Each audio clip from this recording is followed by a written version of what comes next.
Today we shall discuss post-colonial criticism.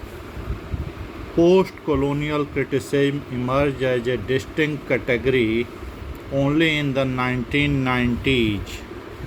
One significant effect of post-colonial criticism is to further undermine the universalist claims once made on behalf of literature by liberal humanist critics.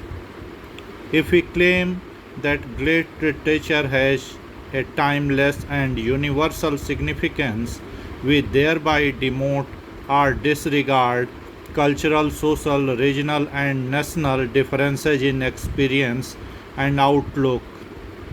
Thus, for example, a routine claim about the Wessex setting of Hardy's novel is that it is really a canvas on which Hardy depicts and examines fundamental universal aspects of the human condition. Thus, Hardy's books are not thought of as primary regional or historical or masculine or white or working class novels. They are just novels, and built into this attitude is the assumption that this way of writing and representing reality is the unquestioned norm. This universalism is rejected by post-colonial criticism. Whenever a universal signification is claimed for a work, then white Eurocentric norms and practices are being promoted by a sleight of hand to this elevated status, and all others correspondingly relegated to subsidiary marginalized roles. The ancestry of post-colonial criticism can be traced to Fanon's The Wretched of the Earth, published in French in 1961, and voicing what might be called cultural resistance to France's African empire.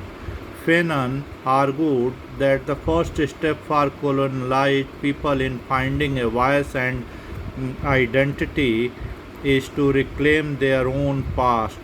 For centuries, the European colonizing power will have devalued the nation's past, seeing its pre-colonial era as a pre-civilized limbo or even as a historical void. Children, both black and white, will have been taught to see history, culture, and progress as beginning with the arrival of the Europeans.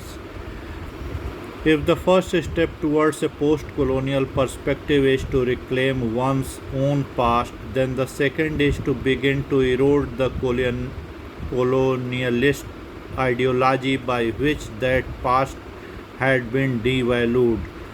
Hence, another major book which can be said to inaugurate post-colonial criticism proper is Edward Said's Orientalism, which is a specific expose of the Eurocentric universalism, which takes for granted both the superiority of what is European or Western and the inferiority of what is not.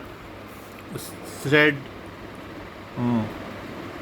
Said identifies a European cultural tradition of Orientalism, which is a particular and long-standing way of identifying the East as other and inferior to the West.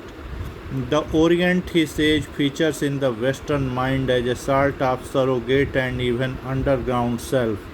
This means that the East becomes the repository or projection of those aspects of themselves which Westerners do not choose to acknowledge.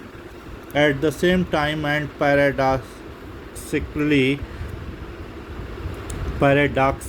the East is seen as a fascinating realm of the exotic, the mystical, and the seductive. It also tends to be seen as homogeneous, the people there being anonymous masses rather than individuals, their actions determined by instinctive emotions rather than by conscious choices or decisions. Their emotions and reactions are always determined by racial considerations rather than by aspects of individual status or circumstance. As Said says after quoting the example of a colonial administrator's 1907 account of life in Damascus, in such statements as these, we note immediately that the Arab have an aura of apartness, definiteness, and collective self consistency.